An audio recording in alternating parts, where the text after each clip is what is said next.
വീടുകളിൽ അറ്റ്ലീസ്റ്റ് മുഴുവൻ നാമം ചൊല്ലിയിരിക്കല് ഒരു 3-4 പ്രാവശ്യം ഓങ്കാരം ചൊല്ലാൻ പറഞ്ഞാൽ തന്നെ കുട്ടികളിലെ ഏകാഗ്രത വളരെ വളരെ കൂടുതലായിരിക്കും. ഭഗവാൻ കൃഷ്ണൻ അതുപോലെ തന്നെ നമ്മുടെ അവതാരമൂർത്തികളൊക്കെ പറഞ്ഞിട്ടുള്ളത്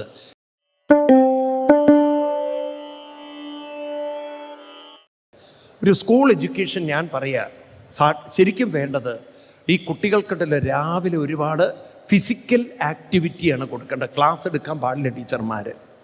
കുറച്ച് ഫിസിക്കൽ ആക്ടിവിറ്റി കൊടുക്കണം. അതെന്തിനാണ്? ഫിസിക്കൽ ആക്ടിവിറ്റി വരുമ്പോൾ എന്തായി? ഫിസിക്കൽ ആക്ടിവിറ്റി വരുമ്പോൾ എന്തായി? അവരിലെ തമോ ഗുണം രജോ ഗുണമായി. പിന്നെ അവരെ അല്പം ഒരു മെഡിറ്റേഷനും ഓങ്കാരവും ഒക്കെ ചൊല്ലിപ്പിക്കാൻ പറ്റിയാൽ അവരിൽ ആ രജോ ഗുണം എന്തായി? സത്വഗുണം. ആ സത്വഗുണമാക്കി അവർക്കൊരു കാര്യം പറഞ്ഞു കൊടുക്കുമ്പോൾ അവരിൽ ആ ക്യാപ്ചറിങ് പവർ വളരെ ഷാർപ്പായിരിക്കും.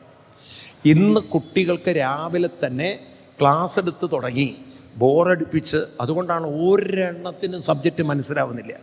നോക്കൂ, പണ്ട് നമ്മുടെയൊക്കെ ജീവിതത്തിൽ കുട്ടിക്കാലത്ത് നമുക്ക് തമോ ഗുണം കുറേ കുറഞ്ഞതിന് കാരണം 2-3 കിലോമീറ്റർ നടന്നിട്ട് വേണം സ്കൂളിൽ പോകാൻ. ഈ നടത്തിട്ട് തന്നെ തമോ ഗുണം പോയിട്ടുണ്ടാവും ഇല്ലേ? പിന്നെ അത് കഴിഞ്ഞിട്ട് അന്നത്തെ സ്കൂളുകളൊക്കെ കുറേയും കൂടി രസമായിരുന്നു. ഇന്നത്തെ ആ പഠിക്കണം എന്നുള്ള ഒരുപാട് സ്ട്രെസ് ഉണ്ടായിരുന്നോ? അപ്പോൾ അന്നത്തെ അധ്യാപകർ കുറേയും കൂടി നല്ല ഒരു ഇതൊക്കെ പറഞ്ഞ് മനസ്സിലാക്കി തരാനുള്ള ഒരു സ്കില്ലും ഉണ്ടായിരുന്നു അവർക്ക്. ഇന്നില്ല എന്നല്ല, പക്ഷേ കമ്പാരിറ്റീവ്ലി കുറവാണ്. അതുകൊണ്ട് 99% കുട്ടികളും ഇന്നിപ്പോൾ ട്യൂഷനെ ആശ്രയിച്ചിട്ടാണ് പഠിക്കുന്നത്. ആണോ? എല്ലാം ട്യൂഷൻ പ്രൊഡക്റ്റാണ്. നിങ്ങൾക്ക് തോന്നുന്നുണ്ടോ ഈ ട്യൂഷൻ പ്രൊഡക്റ്റുകൾക്കൊക്കെ നല്ലൊരു ജീവിതമുണ്ടാവുന്നു? കാരണം ഈ റെഡിമെയ്ഡ് ആൻസറുകൾ പഠിച്ച് റെഡിമെയ്ഡ് ഉത്തരങ്ങൾ പഠിച്ച ഒരാൾക്ക് ഒരു ക്രിറ്റിക്കൽ സിറ്റുവേഷൻ വരുമ്പോൾ ഒരു ഡിസിഷൻ എടുക്കാനുള്ളൊരു സ്വയമായ കഴിവ് എന്താ ഒന്നും മിണ്ടാത്തത്? നിങ്ങൾ കഴിയോ? അങ്ങനെ കഴിയാത്തത് കൊണ്ടല്ലേ പല സിറ്റുവേഷനിലും കൈവിട്ടു പോകുന്നത്. കഴിഞ്ഞ ദിവസമല്ലേ ആലപ്പുഴയിൽ നിങ്ങൾ വായിച്ചത്, ഒരു പെൺകുട്ടിയെ, ഗർഭിണിയായിട്ടുള്ള കുട്ടിയെ പ്രോപ്പർലി സ്കാൻ ചെയ്യാതെ അവസാനം ആ കുട്ടി പ്രസവിച്ച കേസുകളൊക്കെ കണ്ടില്ലേ? 4 സർജന്മാർക്ക്, ഡോക്ടർമാർക്കാണ് പണി കൊടുത്തത്. 4 ഡോക്ടർമാർക്ക് മെഡിക്കൽ കോളേജിൽ. ഇനി അവർക്ക് പ്രാക്ടീസ് ചെയ്താൽ പോലും ആരവരെടുത്തും പേഷ്യൻ്റ് ഒരിക്കൽ പേര് കളഞ്ഞു പോയാൽ ഇനി ആര് പേഷ്യൻ്റ് ഈ MBBS MD എടുത്തിട്ട് എന്താ പിന്നെ കാര്യമുള്ളത്? നിങ്ങൾ നോക്കൂ, നിങ്ങൾ 2-4 ദിനം കൊണ്ട് ഒരുത്തനെ തണ്ടിലേറ്റുന്നത്, മാളികപ്പുറത്ത് കയറിയവനെ തേങ്ങ ഉടച്ച് ശരിയാക്കുന്നതും ഒക്കെ ഭഗവാൻ തന്നെ. മാളികപ്പുറത്ത് അമ്മയ്ക്ക് വിചാരിച്ചാൽ പോലും നേരെയൊക്കെ എടുക്കാൻ പറ്റാത്ത അവസ്ഥയിൽ അല്ലേ? ശരിയല്ലത്? ഈ കാര്യങ്ങൾ നമ്മൾ നമ്മുടെ ഹിന്ദു കുട്ടികളിലേക്ക് പരിശീലിപ്പിച്ചെടുക്കേണ്ടിയിരിക്കുന്നു. അതിനാണ് നമ്മൾ മനസ്സിലാക്കുക. ക്ഷേത്രം എന്തിനാണ്?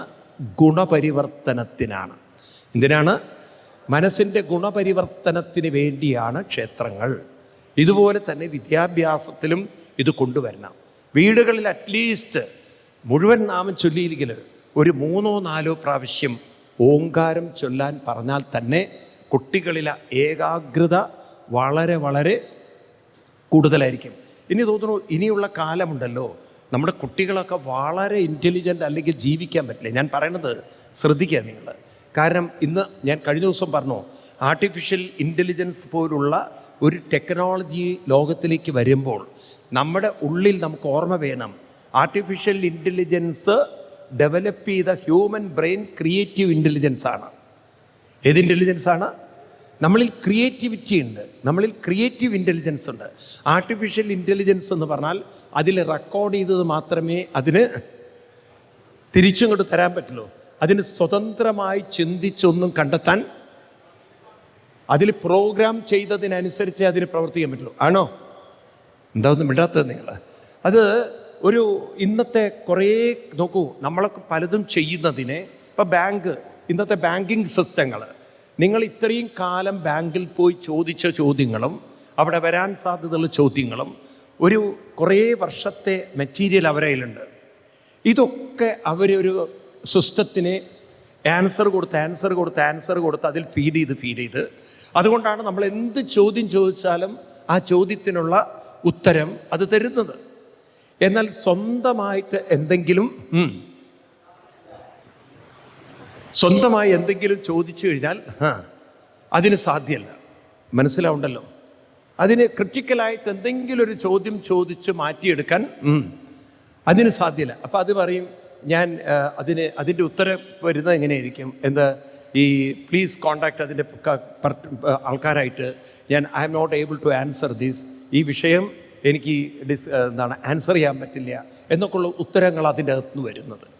എന്നാൽ ഒരു ക്രിയേറ്റീവ് ഇൻ്റലിജൻസ് ആയിട്ടുള്ള ഒരാൾക്ക് അതിന് വ്യക്തമായിട്ട് എന്തെങ്കിലും ഒരു ഉത്തരം പറഞ്ഞു കൊടുക്കാൻ പറ്റും. അപ്പം നമുക്ക് ചെറുപ്പത്തിലെ അവബോധം വേണം, ഞാനൊരു മിഷൻ ഇൻ്റലിജൻസ് പോലെയല്ല, ക്രിയേറ്റീവ് ഇൻ്റലിജൻസ് ഉള്ള ആളാണ്, ഇത് ഡെവലപ്പ് ചെയ്യാനാണ് ഞാൻ വന്നിരിക്കുന്നത്. ഇത് ഡെവലപ്പ് ചെയ്യുന്നൊരു സംവിധാനം നമുക്കുണ്ടാവണ്ടേ? വേണോ വേണ്ടയോ? അതിന് ക്ഷേത്രങ്ങളെയൊക്കെ ഉപയോഗപ്പെടുത്താൻ നമുക്ക് സാധിക്കണം. കുറച്ചുകൂടി നമ്മൾ റെസ്പോൺസിബിൾ ആവണം. കാര്യം ഇനിയുള്ള കാലം നമ്മൾ ഇതുവരെ ജീവിച്ചതുപോലെ ആവരുത്. കാരണം ഇനിയുള്ള കാലം നമുക്ക് ആളുകളുടെ കോമ്പിറ്റൻസി കൂടുന്നു, ജോലിയുടെ സാധ്യതകൾ കുറയുമ്പോൾ പുതിയ മേഖലകൾ കണ്ടെത്തേണ്ടതുണ്ട്. കാരണം പല മേഖലയിലും ഇനി കമ്പ്യൂട്ടറുകളാണ് വർക്ക് ചെയ്യുന്നത്. പുതിയ മേഖലകൾ കണ്ടെത്തണം. അതുപോലെ ഇന്നാണെങ്കിൽ അവനവൻ്റെ സെൽഫിഷ് സുഖങ്ങളിൽ ജീവിച്ച് മറ്റൊരാളുമായി അക്കോമഡേറ്റ് ചെയ്യാൻ വളരെ ബുദ്ധിമുട്ടുള്ള കാലങ്ങളാണ്. അപ്പം മനുഷ്യനാണെങ്കിൽ റിലേഷൻഷിപ്പ് എപ്പോൾ വേണമെങ്കിലും ബ്രേക്ക് ചെയ്തു പോവാം.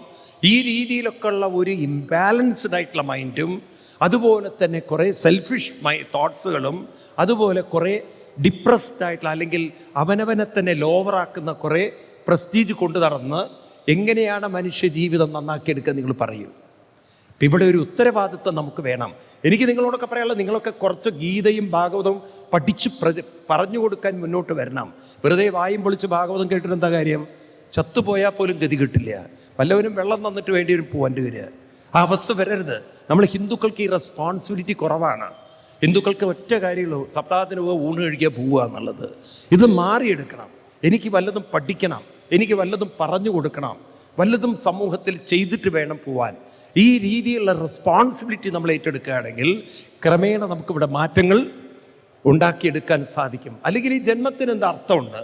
നമ്മൾ കുറേ കഴിച്ചു, കുറേ കടന്നു, നമ്മൾ കുറേ അതൊക്കെ കഴിഞ്ഞിട്ട് ഒരു ദിവസം ചത്തുപോകണു, എന്ത് കാര്യമാണ് നിങ്ങൾ പറയൂ? നമ്മളിൽ നിന്ന് എന്താ കിട്ടുന്നത്? അപ്പം അതുകൊണ്ട് ഒരു ഉത്തരവാദിത്വം ഏറ്റെടുത്തുകൊണ്ട് പലതും മനസ്സിലാക്കിക്കൊണ്ട്, ഈ മനസ്സിലാക്കിയതിനെ ഞാൻ മാത്രം കയ്യിൽ വെച്ച് ഒരുപാട് പ്രഭാഷണങ്ങൾ, ഇപ്പോൾ സരിതാജി ഇവിടെ വന്നിട്ട് അടുത്ത സെഷൻ സരിതാജിയാണ് ചെയ്യുന്നത്. ഇങ്ങനെ കുറേ പ്രഭാഷണങ്ങളും കേട്ട്, കുറേ ഇൻഫർമേഷൻ കേട്ട്, അല്ലെങ്കിൽ കുറേ അറിവ് നേടിയിട്ട് ഇത് നമുക്ക് പ്രാക്ടിക്കലാക്കാൻ പറ്റുന്നില്ല, തലമുറകളിലേക്ക് പകരാൻ പറ്റിയില്ലെങ്കിൽ ഇതുകൊണ്ട് എന്താ കാര്യമുള്ളത്? അതുകൊണ്ടാണ് കൃഷ്ണൻ ഗീതയിൽ അവസാനം പറഞ്ഞത്, അധ്യേക്ഷതേച്ച് ഇമം കുഹ്യം സംവാദം ആവയോ ജ്ഞാനയജ്ഞേന തേനാഹം ഇഷ്ടസ്യാൽ മേ മതീനാണ്. ഇത് മനസ്സിലാക്കുകയും ഇത് ഉൾക്കൊള്ളുകയും ഇത് മറ്റുള്ളവരിലേക്ക് പ്രചരിപ്പിക്കുകയും ചെയ്യുക. നിങ്ങൾ വേറൊന്നും വേണ്ട, 10 പേരെ പഠിപ്പിച്ചില്ലെങ്കിലും ഓരോ നല്ല സന്ദേശങ്ങളുണ്ടല്ലോ, നിങ്ങളുടെ വാട്സാപ്പുകളിൽ 10 പേർക്ക് അയച്ചു കൊടുക്കൂ. ഒരു ഗീതയിലെ ശ്ലോകത്തിൻ്റെ ഒരർത്ഥമെങ്കിലും ഉൾക്കൊണ്ടുകൊണ്ട്. അത് ഒരുപക്ഷെ മറ്റുള്ളവർ ഉൾക്കൊള്ളില്ലായിരിക്കാം, വേണ്ട, പക്ഷെ പ്രചരിപ്പിച്ചു കൊണ്ടിരിക്കുക. അപ്പോൾ ഗീത എന്നൊരു പുസ്തകമുണ്ടെന്ന് അറ്റ്ലീസ്റ്റ് അതിൽ ഒരു കോന്തനെങ്കിലും മനസ്സിലാക്കിയാൽ, ഒരുത്തനെങ്കിലും ഒരു വിവരം വന്നില്ലേ എന്നെങ്കിലും അവനത് തുറന്നു നോക്കാൻ ഒരു ബോധം വന്നാൽ അതൊരു നല്ല കാര്യമില്ലേ? എന്താ മിണ്ടാത്തത് നിങ്ങൾ? അതിന് ഈ കണ്ട പൊട്ടത്തരം സാമ്പാർ ഉണ്ടാക്കുന്നതും അവിയലുണ്ടാക്കുന്നതും തോരൻ ഉണ്ടാക്കുന്നതും അത് മാത്രം അയച്ചാൽ നിങ്ങളുടെ ജീവിതമേ തോരിയിടേണ്ടി വരും. ഈ തോരൻ മാത്രമായി തീരും. കുറച്ചൊരു ഉത്തരവാദിത്വം കാണിക്കുക. അപ്പം നമ്മൾ ഓരോരുത്തരും എത്ര പേര് തയ്യാറാവും അതിന്? ഗീതയിലെ ഒരു ശ്ലോകമെങ്കിലും അതിൻ്റെ ഒരു അർത്ഥം, അതിന് ഇന്ന് പറ്റുന്നൊരർത്ഥം, അത് ഞാൻ ഒരു 10 പേർക്ക് അയച്ചു കൊടുക്കും. നിങ്ങൾക്കൊക്കെ വാട്സാപ്പ് ഗ്രൂപ്പുകളുണ്ടല്ലോ, നിങ്ങളുടെ അതിലൊക്കെ വാട്സാപ്പ് ഉണ്ട്. ഒരു സന്ദേശം നമുക്ക് 10 പേർക്ക് അയച്ചു കൊടുക്കാനുള്ള ഒരു സന്മനസ് നമ്മൾ കാണിക്കുകയാണെങ്കിൽ ഇങ്ങനെയാണ് ഭാരതത്തെ നമുക്ക് മാറ്റിയെടുക്കേണ്ടത്. അപ്പോഴാണ് ഭാരതം വിശ്വഗുരുവായിത്തീരുന്നത്. ഓരോരുത്തരും ഈ ഉത്തരവാദിത്വം ഏറ്റെടുക്കുക. എന്നെ സംബന്ധിച്ച് ഒരു കാര്യം കേട്ട് അതെൻ്റെ ഉള്ളിൽ വെച്ച് ശാപ്പാട് കഴിച്ചു പോകുന്നത് ശാപം പിടിച്ച ജന്മമാണ്. സത്യം പറയുന്നു, ഞാനത് ഉൾക്കൊള്ളാത്തൊരു വ്യക്തിയാണ്. എനിക്കത് ഒട്ടും അംഗീകരിക്കാൻ പറ്റില്ല. കാരണം ഭഗവാൻ കൃഷ്ണൻ അതുപോലെ തന്നെ നമ്മുടെ അവതാരമൂർത്തികളൊക്കെ പറഞ്ഞിട്ടുള്ളത് ഈ കാര്യം നിങ്ങൾ മറ്റുള്ളവരിലേക്ക് ഉറക്കെ പറയൂ, പറഞ്ഞ് പ്രചരിപ്പിച്ച് തന്നെ പറ്റുള്ളൂ. കുറേ പേര് അങ്ങനെ ഡെഡിക്കേറ്റ് ചെയ്യുന്നതുകൊണ്ടാണ്. ഇപ്പം നമുക്കറിയാം, യോഗ പ്രചരിക്കുന്നുണ്ട്, ഉണ്ടോ? കുറേ പേര് അതിനു വേണ്ടി ജീവിതം സമർപ്പിച്ചിട്ടുണ്ട്. കുറേ പേര് നോക്കൂ, നിങ്ങൾ ഇവിടെ കഴിഞ്ഞ ദിവസം നിങ്ങൾ കണ്ടില്ലേ, സൂക്തങ്ങളും വേദസൂക്തങ്ങളൊക്കെ പഠിപ്പിക്കുന്നുണ്ട്, പ്രചരിപ്പിക്കുന്നുണ്ട്, ഉണ്ടോ ഇല്ലയോ? ഇങ്ങനെ പല വിധത്തിൽ പലരും പ്രവർത്തിക്കുന്നതുകൊണ്ടാണ് ഇത്രയെങ്കിലും നമ്മുടെ സംസ്കൃതി വളർന്നിട്ടുള്ളത്. അപ്പോൾ കുറച്ചുകൂടി ഉത്തരവാദിത്വം എല്ലാവരും എടുത്തു കഴിഞ്ഞാൽ നല്ലതാണോ അല്ലയോ? പറയൂ. അപ്പം ആദ്യം നിങ്ങളിലുള്ളൊരു അപഹർഷതാബോധം മാറ്റണം. എനിക്ക് പറഞ്ഞു കൊടുക്കാം, വേണ്ട പറഞ്ഞു കൊടുക്കണ്ട, അറ്റ്ലീസ്റ്റ് ഒരു മെസ്സേജ് 10 പേർക്ക് ഷെയർ ചെയ്യാൻ പറ്റില്ലേ? വേണോ വേണ്ടയോ? ഇതൊരു 2025 പ്രതിജ്ഞയാവട്ടെ. ഒരു മെസ്സേജ് ഞാൻ ആഴ്ചയിലോ എന്നും ചെയ്യുകയാണെങ്കിൽ നല്ലതാണ്. ഞാനൊരു 10 പേർക്ക് ഷെയർ ചെയ്യുന്നു. അങ്ങനെ നമ്മൾ ഷെയർ ചെയ്യാൻ തുടങ്ങിക്കഴിഞ്ഞാൽ കാലം കൊണ്ട് നിങ്ങൾ നോക്കൂ. ഞാനിത് നിങ്ങളോട് വെറുതെ അല്ല പറയണത്. ഞാനൊരു ആളോട് പറഞ്ഞു, അദ്ദേഹം ഇങ്ങനെ ഒരു കാര്യം നിങ്ങൾ ചെയ്യണമെന്ന്, നിങ്ങളൊരു മെസ്സേജ് കൊടുക്കണമെന്ന്. ഈസ് എ സീനിയർ ഓഫീസറാണ് ഒരു സ്ഥാപനത്തിൻ്റെ. അപ്പോൾ അദ്ദേഹം ഇങ്ങനെ മെസ്സേജുകൾ ഇങ്ങനെ ഷെയർ ചെയ്യും. അവിടുന്ന് ഇവിടുന്ന് അധികം സ്വാമി ചിന്മയാനന്ദജിയുടെ കോട്ടയും, അല്ലെങ്കിൽ രമണ മഹർഷിയുടെ കോട്ടയും, സ്വാമി രാമയുടെ കോട്ടയും, അല്ലെങ്കിൽ നിസർഗദത്ത് മഹാരാജിൻ്റെ കോട്ടയും, അല്ലെങ്കിൽ അനവധി ആചാര്യന്മാർ, സ്വാമി വിവേകാനന്ദൻ, രാമകൃഷ്ണ പരമഹംസൻ, ഇങ്ങനെ ഒരുപാട് പുസ്തകങ്ങൾ മേടിച്ചു ഇദ്ദേഹം. കാരണം കൊട്ടേഷൻ എടുക്കാൻ വേണ്ടിയിട്ട്. ഇങ്ങനെ എടുത്തെടുത്തെടുത്ത് അവസാനം അദ്ദേഹത്തിൻ്റെ ജീവിതത്തിലൊരു ചാലഞ്ച് വന്നു, ഒരു പ്രോബ്ലം. പക്ഷെ അദ്ദേഹം പറഞ്ഞത് എൻ്റെ അടുത്ത്, ഈ മെസ്സേജുകൾ കൊടുക്കുന്നത് കൊണ്ടായിരിക്കാം എനിക്ക് ആ വലിയൊരു പ്രതിസന്ധി വളരെ കൂളായിട്ട് ഹാൻഡിൽ ചെയ്യാൻ പറ്റിയെന്നുള്ളത്. ഞാൻ സ്വാമി ബ്രേക്ക് ഡൗൺ ആയി പോകേണ്ട കാര്യമായിരുന്നു, പക്ഷേ എനിക്ക് മെൻ്റലി പിടിച്ചു നിൽക്കാൻ പറ്റിയത്. എന്നോട് പറഞ്ഞു, സ്വാമി താങ്ക്സ്, എനിക്ക് ഒരുപാട് നന്ദിയൊക്കെ പറഞ്ഞു. അന്ന് സ്വാമി പറഞ്ഞില്ലായിരുന്നെങ്കിൽ എന്നോട് പറയുന്നത്, അയാൾക്കൊരു അന്ധമായ വിശ്വാസം, എനിക്കെന്തോ ദീർഘവീക്ഷണം ഉള്ളതുപോലെ. ഒരുപക്ഷെ ഇങ്ങനെയൊരു ക്രിട്ടിക്കൽ സ്റ്റേജിലൂടെ ഞാൻ കടന്നു പോവാൻ, ഒരു ബുദ്ധിമുട്ടില്ലാതെ കടന്നു പോവാൻ വേണ്ടിയിട്ടായിരിക്കും ഞാൻ അന്നത് പറഞ്ഞത് എന്നുള്ള ധാരണയിൽ അദ്ദേഹം വളരെ ഇമോഷണലായിട്ട് എൻ്റെ അടുത്തൊക്കെ വന്ന് കണ്ണൊക്കെ നിറച്ച്. ഞാൻ പറഞ്ഞു, ഞാൻ പിന്നൊന്നും തിരുത്താൻ പോയില്ല, അയാളുടെ ഉള്ളിൽ അങ്ങനെ ചിരിക്കട്ടെ വെച്ചു. അപ്പം സത്യത്തിൽ ഞാനതൊന്നും വിചാരിച്ചിട്ടല്ല, വെറുതെ തുടങ്ങാൻ പറഞ്ഞാണ്. പക്ഷേ എനിക്കതൊന്നൊരു പാഠം പഠിക്കാൻ സാധിച്ചത്, നമ്മൾ എന്ത് ചെയ്യുമ്പോഴും അതിൻ്റെ ആദ്യത്തെ ബെനഫിഷ്യറി, അതിൻ്റെ ഗുണഭോക്താവ് മറ്റാരുമല്ല. അതിൻ്റെ എവിടെയെങ്കിലും ഒരു പോസിറ്റീവ് ശക്തി ആർക്കാണ് ഉണ്ടാകുന്നത്? പറഞ്ഞ് ഷെയർ ചെയ്യുന്ന ആൾക്കാണ്. അപ്പം നിങ്ങൾ ഗീതയിലൊരു സന്ദേശം ഒരു 10 പേർക്ക് ഷെയർ ചെയ്യുമ്പോണ്ടല്ലോ, നിങ്ങളറിയാതെ ആ വിസ്ഡം നിങ്ങളുടെ ഉള്ളിലേക്ക് കടന്നു വരുന്നുണ്ട്. ഒരുപക്ഷെ ആദ്യമൊന്നും ഉണ്ടാവില്ല. പലരും പറയും ഇതൊന്നും മനസ്സിൽ നിൽക്കുന്നില്ല. ആവർത്തനത്തിലൂടെയാണ് ഇത് വരുന്നത്.